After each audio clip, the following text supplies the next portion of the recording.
Hello, আসসালামু আলাইকুম viewers. আজকের ভিডিওতে সবাইকে স্বাগতম। তো অনেকেই হয়তো বা সারপ্রাইজ যে মানে আজকে পিডিএফের বদলে আমার চেহারা কেন দেখতে পারতেছেন। তো বলতেছি আসলে কিছু কনফিউশন, কিছু রিকোয়েস্ট আর আমার যে প্ল্যানিং আছে এগুলো নিয়ে আজকের ভিডিওতে আমি সব কিছু ডিসক্রাইব করব। রিসেন্টলি দেখতেছি আমার ভিডিওগুলোতে অনেক নিউ ভিউ আসতেছে, তো নিউ ভিউয়ার্সদের কমেন্টও দেখতে পারতেছি। আমি সবগুলো কমেন্টই পার্সোনালি দেখি এবং রিপ্লাই করি। তবে কিছু কিছু জিনিস ভালো হয় আমি যদি ভিডিওতে এসে এক্সপ্লেন করি, কারণ এটা দেখলাম যে একটা কমন জিনিস, সবার মধ্যেই এই প্রবলেমগুলো আছে। তো বেটার হচ্ছে সবার কমেন্ট সিঙ্গেলভাবে রিপ্লাই না করে আমি যদি একটা ভিডিও বানাই দিই, তাইলে যাদের কনফিউশন আছে তাদের সমস্যাটা সলভ হয়ে গেল। তো প্রথমে আমার কাছে কয়েকটা কমেন্ট আসছে যে মিনি মার্কাদোর যেই টার্মসগুলো আছে, তারপর রেস্টুরেন্টের যেই টার্মসগুলো আছে এগুলো নিয়ে ভিডিও বানানোর। অবশ্যই আমি মিনি মার্কাদো এবং রেস্টুরেন্ট নিয়ে ভিডিও বানাবো, তবে এটার যেই জিনিসগুলো আছে এগুলো অ্যাট দ্য মোমেন্ট প্রোগ্রেসে আছে। আমি পিডিএফ বানাচ্ছি এবং শীঘ্রই রেস্টুরেন্ট আর মিনি মার্কাদো নিয়ে একটা ভিডিও আপলোড হবে। সো যারা রেস্টুরেন্ট আর মিনি মার্কাদোর ভিডিও নিয়ে টেনশনে আছেন, একটু ধৈর্য ধরেন, আমি শীঘ্রই এগুলো নিয়ে আসতেছি। আর আমার একটা ভিডিও ছিল মাছ এবং সি অ্যানিমেলস নিয়ে। ওইটার মধ্যে আপনার চাইলে যারা সুশিতে কাজ করবেন কিংবা অন্য টাইপের রেস্টুরেন্টে কাজ করবেন তারা ওই ভিডিওটা দেখতে পারেন, কারণ ওইখানে অনেকগুলো মাছের নাম আছে যেগুলো রেস্টুরেন্টে আপনার সাধারণত আপনারা ইউজ করবেন। ওইটা হেল্প করবে রেস্টুরেন্টের ক্ষেত্রে। আর মিনি মার্কেটের ক্ষেত্রে আমি বলবো যে আপনারা গ্রোসারিসের নাম শিখতে পারেন। আমি যেমন ফ্রুটসের একটা ভিডিও দিছি, তারপর ভেজিটেবলস একটা ভিডিও দিছি, তারপর মিট, ডেইরি এগুলো নিয়ে ভিডিও দিছি। এগুলো শিখতে পারেন। এগুলো শিখলে কিন্তু আপনার মিনি মার্কেটে প্রায় 50% ওকে হয়ে যাবে। তারপর একজন বলছে যে টাইম রিলেটেড ভিডিও, বলতেছে যে পর্তুগিজ নিয়ে টাইম রিলেটেড কোনো ভিডিও সে ইউটিউবে এখনও পায় নাই। টাইম কিভাবে ডিসক্রাইব করব বা কারো কাছ থেকে টাইম কিভাবে জিজ্ঞেস করব, এটা নিয়ে একটা ভিডিও আমি বানাবো, শীঘ্রই বানাবো। তবে সমস্যা হচ্ছে যে আসলে আমার পক্ষে এখন ডেইলি একটা ভিডিও বানানো টাফ হয়ে যাচ্ছে। আসলে সময় থাকে না ভিডিও পিডিএফ বানানো, তারপর এডিট করা, তারপর এই যে কন্টেন্টগুলো কালেক্ট করা, মানে আমার ভিডিওতে কী কী থাকবে এইগুলোও কিন্তু সময় সাপেক্ষ ব্যাপার। তারপর রেকর্ড করা, আপলোড করা একটু সময় সাপেক্ষ ব্যাপার, তো আশা করি আপনারা বুঝবেন। তারপর একজন রিকোয়েস্ট করছিল যে গ্যালাক্সি নিয়ে বানাতে, অর্থাৎ আমরা চাঁদকে কী বলবো, তার আগে কী বলবো। এটা আসবে, তবে আমি গ্যারান্টি দিতে পারতেছি না যে এটা শীঘ্রই হবে, হয়তো বা সময় লাগবে আরও বেশি। অ্যান্ড পরবর্তীতে আরও কিছু রিকোয়েস্ট আছে গ্রামাটিক্যাল টার্মস নিয়ে, যেমন ভার্বস, প্রোনাউন্স আর টেন্স। হ্যাঁ, আমি প্রথমে আমার যেই প্রসেসটা আছে, আমি কীভাবে আসলে চাচ্ছি মানুষকে শেখাতে, এটা একটু ডিসক্রাইব করি, তাইলে আপনাদের জিনিসটা বুঝতে সুবিধা হবে। আমি চাচ্ছি যে প্রথমত আপনারা যদি অন্য কোথাও ল্যাঙ্গুয়েজ শিখতে যান, প্রথমে আপনাকে কি বলবে যে আপনি গ্রামার শিখেন, তারপর আপনি ভোকাবুলারিতে যান। তো আমার ক্ষেত্রে এটা সম্পূর্ণ উল্টা। কারণ কি, আমি যখনই চেষ্টা করছি কোনো নতুন ল্যাঙ্গুয়েজ শেখার, আমার সমস্যা হয়েছে কি যে গ্রামার শিখতে গেলে আমার খুবই বোরিং লাগে, কোনো আগামাথা কিছুই বুঝি না, খুবই বোরিং লাগে, শেষমেশ দেখা যায় যে কিছুই শেখা হয় না। অ্যান্ড আমার না, এমন অনেকেরই আছে। আমি পর্তুগালে যেই টাইমটা স্পেন্ড করছি এর মধ্যে অনেকেই দেখলাম খুব ইন্টারেস্ট পর্তুগিজ ভাষা নিয়ে, চেষ্টা করে, এক সপ্তাহ পর দেখা যায় যে সেই ইন্টারেস্টটা চলে যায়। কারণ হচ্ছে প্রথমে সে গ্রামার শিখতে যায় এবং সেই গ্রামারের কমপ্লিকেশন দেখে পরবর্তীতে তার আর ভালো লাগে না, সে শিখাই বাদ দিয়ে দেয়। তো এই কারণে আমি প্রথমে অ্যাভয়েড করছি যে আমি কাউকে গ্রামার শিখাবো না। তো প্রথমে কি শিখতে পারি? প্রথমে শিখতে পারি সবচেয়ে সহজ জিনিস, যেটা হচ্ছে ভোকাবুলারি। তো আমি প্রথমে শিখাবো সবাইকে ভোকাবুলারি। তারপর কি করতে পারি, একটু স্টেপ আপ করি, যে আমরা যেগুলো সেন্টেন্স আছে, ডে টু ডে সেন্টেন্স যেগুলো আমরা ইউজ করি, ওইগুলো শিখতে পারি। তো তারপর আসলো সেন্টেন্স, অ্যান্ড শেষে যখন শুধু বেসিক সেন্টেন্সগুলো শেখা হয়ে যাবে, তখন আপনার নিজের যে এক্সপ্রেশনগুলো এইগুলা এক্সপ্রেস করতে আপনার শেখা দরকার হচ্ছে গ্রামার, কারণ আপনার সব কিন্তু মেমোরাইজ করতে পারবেন না, এই জন্য শেখা দরকার হচ্ছে গ্রামার। তো আমার লিস্টে প্রথমে আছে আপনার ভোকাবুলারি, পপুলার সেন্টেন্স, তারপর শেষে আছে গ্রামার। এখন ভোকাবুলারি কিন্তু আমরা অনেকখানি শিখে ফেলছি, শীঘ্রই সামনের সপ্তাহ থেকে আমার প্ল্যান হচ্ছে আমি সেন্টেন্স যেগুলো আছে পপুলার সেন্টেন্স, বেশি কিছু না, হাতে গোনা হয়তো বা 50টা হবে, সর্বোচ্চ গেলে 100টা, এইগুলো আমি 3-4টা ভিডিওতে ভাগ ভাগ করে এগুলো পোস্ট করে দিব। আর চাচ্ছি পাশাপাশি এখন থেকেই ইজি যে গ্রামাটিক্যাল টার্মসগুলো আছে এগুলোর সাথে সাথে আপলোড দেওয়া স্টার্ট করে দিব। তো অনেকটা এরকম হবে, দেখা যাবে একদিন আমি আপলোড দিব গ্রামার, পরের দিন দিব পপুলার সেন্টেন্স, আরেক দিন দিব হচ্ছে ভোকাবুলারি। ওকে, তো এটা নিয়ে আশা করি যাদের কোনো মানে রিকোয়েস্ট বা কনফিউশন ছিল এটা সলভড। অ্যান্ড হ্যাঁ, খুবই মানে ইন্টারেস্টিং একটা জিনিস, 2 বা 3 জন মানুষ আমাকে বলতেছে যে আপনার স্কুল কোথায়, আমি স্কুলে শিখতে আসবো আমরা, কোর্স ফি কত। তো সবার ক্ষেত্রে বলছি আমার কোনো স্কুল নেই, কোনো কোর্স অবশ্যই ইউটিউবেরটা, অ্যান্ড এর বাইরে আর কোনো কিছু নেই, অ্যান্ড ইউটিউবেরটা সম্পূর্ণই ফ্রি, কোনো কোর্স ফি নেই। আর আমি আসলে ভিডিওগুলো বানাই হচ্ছে আমাদের বাংলাদেশিরা যারা পর্তুগালে আছে তাদের জন্যই, ঠিক আছে, এটা ছাড়া আর কোনো রিজন নাই, শুধু যাতে আরেকজন মানুষের যে নতুন ভাষাটা শিখবে তার যাতে উপকার হয়, এই জন্যই আসলে ভিডিওটা বানানো। কারণ আমি প্রথম যখন পর্তুগাল আসছি, যারা পর্তুগাল থাকে তারা জানেন কতটা ডিফিকাল্ট, তো অনেক কিছু ফেস করা লাগছে। আর ল্যাঙ্গুয়েজ শিখতে ইচ্ছা ছিল কিন্তু রিসোর্স ছিল না, যে আমি কোথা থেকে শিখবো, ওয়ার্ডসগুলো কোথা থেকে আসবে, আর আমি উচ্চারণগুলো করবো, আমাকে শিখাবে কে, এই প্রবলেমগুলো আমি ফেস করছি, যেই কারণে মানে আর কি এই ইউটিউব চ্যানেলটা বানানো আমার। তো আমার কোনো স্কুল নাই। অ্যান্ড আরেকটা জিনিস যেটা দেখলাম, অনেকেই বলতেছে যে ভাই আপনি যে প্রোনাউন্সিয়েশনগুলো করতেছেন এগুলো তো মিলতেছে না, আমি অনলাইনে গুগলে ট্রান্সলেট করতেছি, ডুওলিঙ্গোতে যাচ্ছি ওখানে ট্রান্সলেট করতেছি, কই ভাই আপনার তো আপনার অ্যাকসেন্ট আর তাদের অ্যাকসেন্ট তো মিলতেছে না। তো প্রথম রিজন যেটা হচ্ছে সেটা হচ্ছে পর্তুগিজ আসলে কিন্তু একটা না, পর্তুগিজের বিভিন্ন অ্যাকসেন্ট আছে।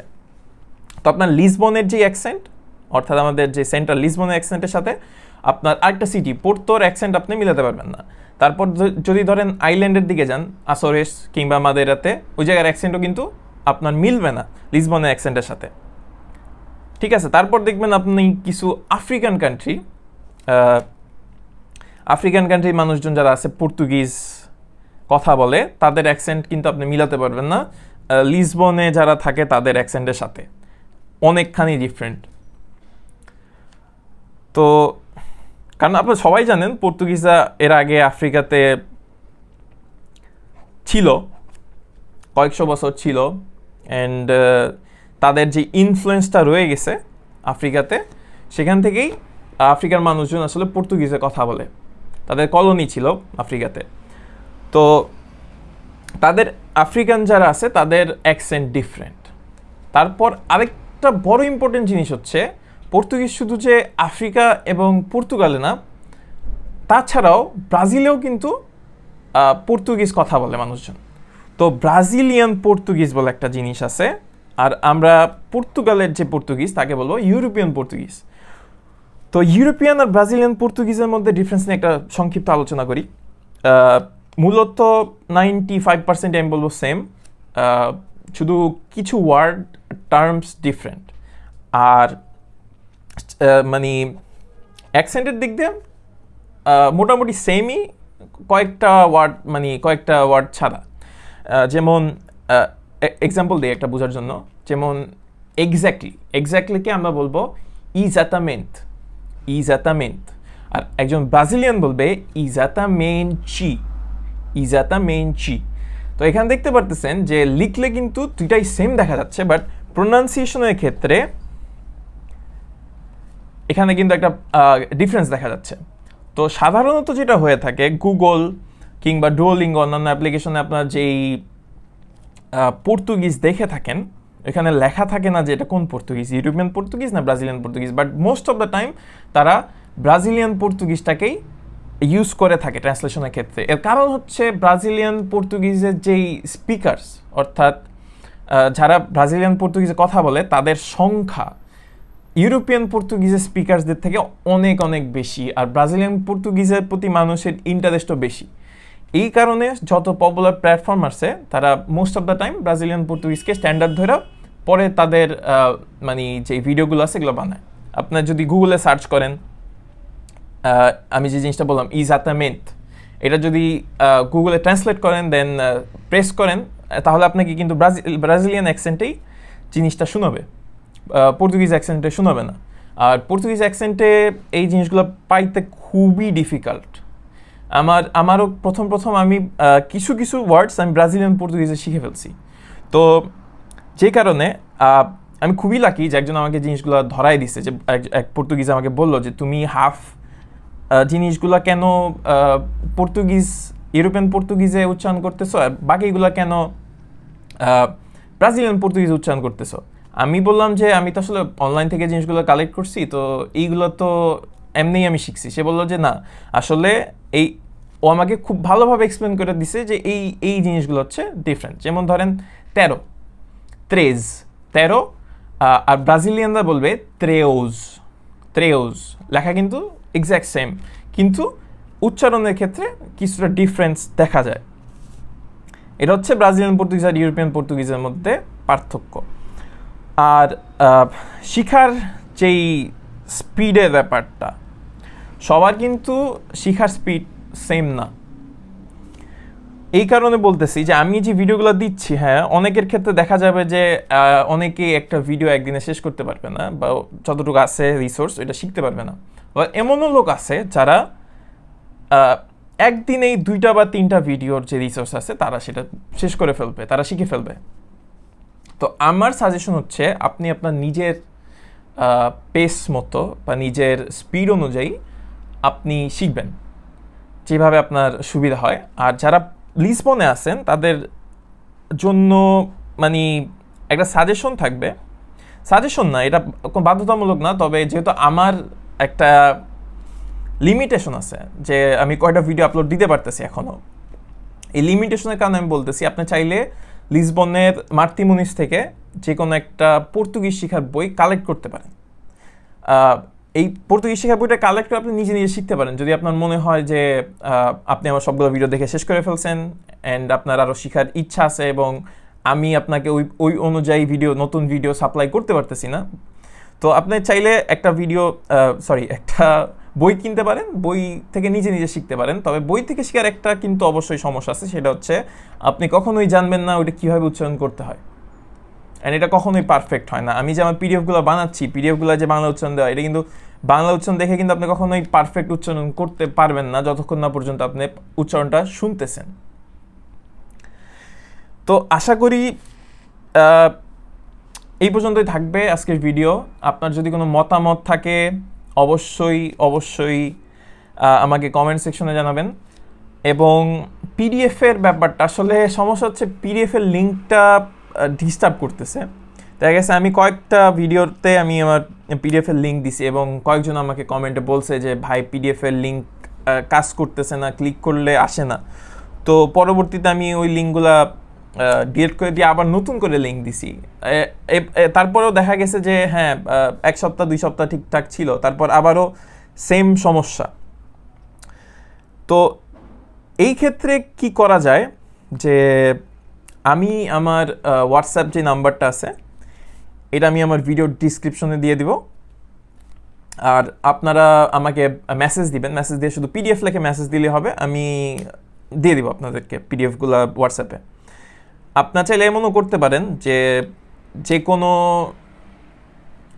প্রিন্টিংয়ের দোকান থেকে পিডিএফগুলো আপনারা তাদের ইমেলে ফরওয়ার্ড করে দিয়ে প্রিন্ট করে নিয়েও শিখতে পারেন। কারণ অনেকের আমি জানি যে সমস্যা হয় যদি ফিজিক্যাল কোনো বই বা খাতা না থাকে, তাহলে পড়তে বা মেমোরাইজ করতে সমস্যা হয় মানে ফোন থেকে দেখে দেখে। তো আপনারা চাইলে ওই মেথডটা ফলো করতে পারেন। আপনারা আমাকে মেসেজ দিবেন হোয়াটসঅ্যাপে যে ভাই পিডিএফগুলো দিয়েন, তো আমি আপনাকে পিডিএফগুলো দিয়ে দিব, আপনারা ওই পিডিএফটা প্রিন্ট করে তারপর নিজেদের মতো করে শিখলেন, এটা কোনো সমস্যা নাই। তবে সাজেশন এটাই থাকবে যে আপনি অবশ্যই উচ্চারণগুলো ভিডিও থেকে শিখবেন, না হলে কিন্তু কারেক্ট উচ্চারণ কখনোই করতে পারবেন না। আর অবশ্যই কোয়ালিটি ম্যাটার্স, আপনার অ্যাকসেন্ট ম্যাটার করে কাজের ক্ষেত্রে, ঠিক আছে? আমি অনেক জায়গায় দেখছি যে আপনি যদি বেটার পর্তুগিজ বলতে পারেন, আপনার যে ট্রিটমেন্ট, আপনার অপোজিশনে যে পর্তুগিজ মানুষটা আছে সে কিন্তু আপনাকে ওইভাবে ভালোভাবে ট্রিট করবে। আপনার যত বেটার পর্তুগিজ বলতে পারবেন তত তাদের সাথে ক্লোজ হইতে পারবেন এবং ততই বেটার হবে আপনার জন্য। তো এই পর্যন্তই থাকবে আজকের ভিডিও, দেখা হচ্ছে নেক্সট ভিডিওতে। সেই পর্যন্ত সবাই ভালো থাকবেন, সুস্থ থাকবেন, অ্যান্ড অবশ্যই আপনাদের মতামতগুলো কমেন্ট সেকশনে জানাবেন। ধন্যবাদ।